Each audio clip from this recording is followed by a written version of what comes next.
Assyria will fall by no human sword. A sword not of mortals will devour them. So this is speaking to Egypt. This is speaking to the system. It's breaking. It is being devoured. It's becoming something totally new, right? They will flee before the sword, and their young men will be put to forced labor. So this is, y'all, this is speaking to a global change. Those who are not being set apart from the system will fall prey to it, period. And that's what this is saying. And this is happening right now, globally. Those who do not set themselves apart from the system in obedience to what God is trying to do with their life and with their destiny and with the greater purpose of the kingdom, then they're going to fall prey to the system. They're going to become part of the system and a slave to it, right? And we'll go deeper into that in the future, right, as God leads. Isaiah 32, chapter 9 to about 20, and it's a very important, urgent message where God is saying, do not be complacent. I'm calling you elsewhere. If I'm redirecting you, if I'm calling you somewhere else, you need to heed at this point. You need to heed. And it's very important because there's call to action for a group of women and or men, but women who are complacent. God has called you elsewhere, and there's fear. There's something in the way that is not allowing you to move in this new direction where it's a leap of faith. You know, it's faith filled. It's like you're going to have to take that leap without seeing what's ahead. Go. So he says here in Isaiah 32, verse 9, he says, you women who are so complacent, rise up and listen to me. So God has been trying to tell us something. Okay, I'll include myself in this, although complacency does not resonate, but I know how it feels to sometimes feel stuck.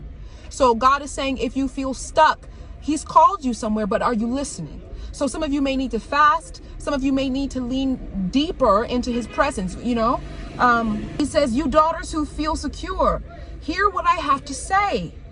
In little more than a year, you who feel secure will tremble.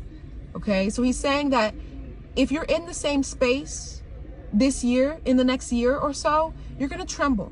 You're going to really have a reason to feel fear because I can't do it. Because the grape harvest will fail. The harvest that I have for you will fail. If you do not act, it will fail. So God is saying, I have something for you, but I need you to take that move, make that move, take that leap of faith that is a little scary. Listen to me, daughter. I have you. I have shielded you. I'm delivering you. I'm protecting you. I'm rescuing you. Now I need you to move into this space that you've never been in before, because that's the breakthrough. You have to break through first in your mind. And if you're complacent, thinking that you're supposed to be in the same space that you've been in for the last year or 2 or 3 or the last decade, your harvest is going to fail. And God doesn't want that. So there is, again, this urgency. Let me read it again. You women who are so complacent, rise up and listen to me. You daughters who feel secure, hear what I have to say. In little more than a year, you who feel secure will tremble. The grape harvest will fail, and the harvest of fruit will not come. So God is saying the blessing that I have for you will not come if you don't move in the way that I'm directing you, if you're not heeding the call, if you're not listening, right?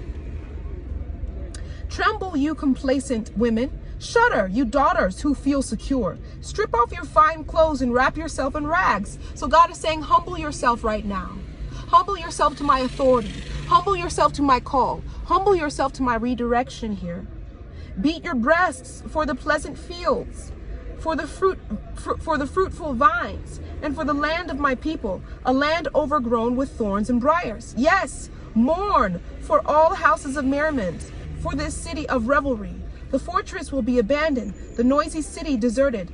Okay, so basically, again, what God is saying is humble yourself and recognize where you are and understand that this is not where I want you to be. If you're unsatisfied, if you're dissatisfied, if you feel stuck, if you feel like this is not where you want to be, God is saying, I'm giving you direction, but you're not heeding my call.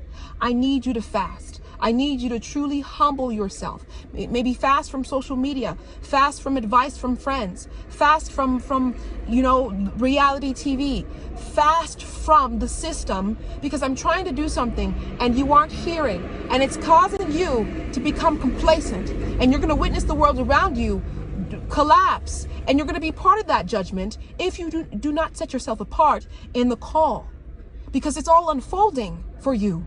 But it has a new set of standards that I need you to step into, that I need you to recognize and embody in the name of Jesus. So let's go into prayer.